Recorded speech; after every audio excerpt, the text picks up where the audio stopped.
In this video, I'm going to show you how to create a Xamarin Forms app in Visual Studio. Whether you're a Windows or a Mac user, watch this video thoroughly. So here I'm using Visual Studio 2015. Let's create a new project. Under Visual C# templates, select cross-platform. For Xamarin Forms apps, we have two options here: portable class library or shared assets. The preferred way and the best practice recommended by Xamarin is a portable class library. If you want to understand the differences between these two project types, I've attached a PDF for you for further reading, but read it after watching this video. So let's go ahead with this portable class library. I'm going to call our application Hello World. Okay. Now this process is going to take a few seconds, so I'm going to pause the recording. Okay, next you're going to see this dialog where we select the target and minimum version for universal Windows apps. A universal Windows app can run under Windows 10 or Windows 10 Mobile without the need to be rewritten for each. I'm going to accept the defaults here. Okay, our solution is ready. Now, before looking at the structure of the solution, as a best practice, whenever you create a new Xamarin Forms app, right-click the solution and go to Manage NuGet Packages for Solution. Then go to the Updates tab and make sure to select all packages and update them, because Xamarin frequently releases new libraries. Okay, as part of this update process, one of the older packages is going to be uninstalled. And for that, you need to restart Visual Studio. So, restart. Yes. Okay, all the packages are updated properly. Now let's see what we got here. So in this solution, we have 6 projects. The first one is our portable class library. And this is where we're going to do most of the work. So all the code that should be shared across different platforms should be written here. And if you look inside, we only have one class, app, which is the starting point of our application. Next, we have 5 platform-specific projects. One for Android, one for iOS, one for universal Windows apps, which can run on Windows 10 or Windows 10 Mobile, and one for Windows 8.1, and the last one for Windows Phone 8.1. So anytime we want to write platform-specific code, we'll write it in these projects. Now, as I explained before, the whole idea about Xamarin Forms is about code reuse. We want to write code that can run across different platforms. That's why we do most of our work in the portable class library. All these projects you see here have a reference to this class library. Now, if you don't have a Mac, you're not going to see this iOS project here. Also, let's say you only want to build an app for Android and don't care about other platforms.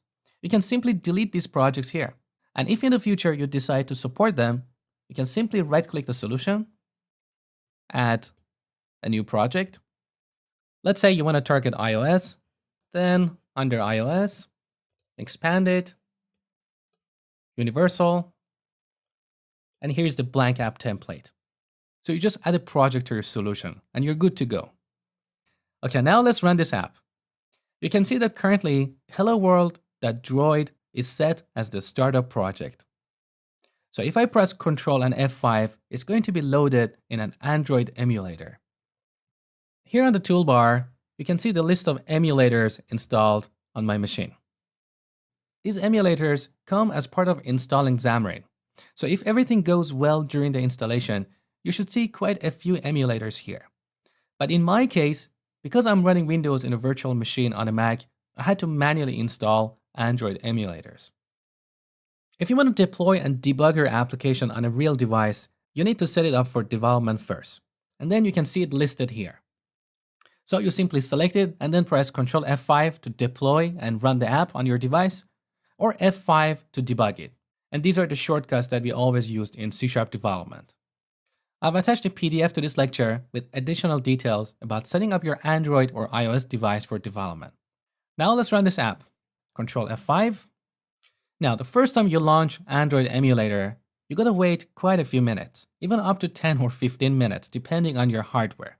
So please be patient. And here is my Android emulator, and you can see our first Xamarin Forms app is running successfully.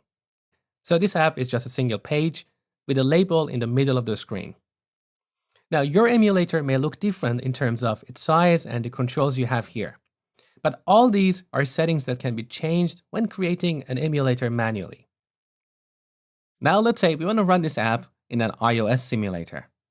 So we right-click the iOS project and set it as a startup project. Then on the toolbar, I can either deploy it to my device because I have an iPhone, or use one of these simulators, iPhone 4, 5, 6, iPad, and so on. Now, this simulator actually runs on my Mac, not on the Windows. And here on the toolbar, we have this icon, Xamarin Mac Agent. If you don't see this toolbar, go to the View menu. Under Toolbars, select iOS. We also have a toolbar for Android, but I have disabled it for now.